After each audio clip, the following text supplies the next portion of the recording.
երկու ընտանիք են ապրում իրար հարևանությամբ։ Առաջին ընտանիքում ամբողջ օրը կռիվ ու գժտություն էր, որովհետև ամուսինները բոլոր իրենց դժբախտությունների մեջ մեկը մյուսին են մեղադրում։ Իսկ մյուս ընտանիքում ամեն ինչ խաղաղ ու սիրով էր։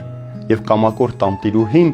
ուզենալով իմանալ, թե ինչ է կատարում այդ տանը միշտ խաղաղ է, ամուսնուն հրամայում է, որպեսզի գնա եւ տեսնի, թե ինչ է այնտեղ կատարվում։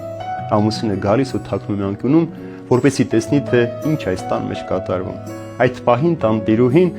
մի գեղեցիկ երգ երգելով տան փոշիներն էր հավաքում եւ հանկարծ հասավ թանկարժեք ծաղկամանի մոտ, հեռախոսի զանգը հնչեց, նա դրեց ծաղկամանը սեղանի եզրին, այդ պահին ամուսինը ներս մտավ, ոտքը կպավ սեղանին, ծաղկամանն ընկավ ու կոտրվեց։ Կռիվը պատրաստ է, մտածեց հարևանը։ Եվ կինը մտնելով սենյակ ասաց. «Կներես սիրելիս, ես անփութորեն ծաղկամանը սեղանի եզրին դրեցի», իսկ ամուսինը պատասխանեց ասելով. «Ինձ կներես դու սիրելիս, որովհետև ես շատ շտապում եմ եւ չնկատեցի, որ ծաղկամանը դրված է սեղանին։ Թող մեր ամենամեծ դժբախտությունը այս ծաղկամանը լինի»։ Եվ այս հարևանի սիրտը ցավից կծկվեց։ Նա տխրտում վերադարձավ եւ կինը հարցրեց. «Ինչու այսքան երկար մնացիր, ինչ տեսար այնտեղ»։ Մի բան հասկացա. այն տանը բոլորը մեղավոր էին, իսկ մեր տան մեջ բոլորը արդար են ու սուր։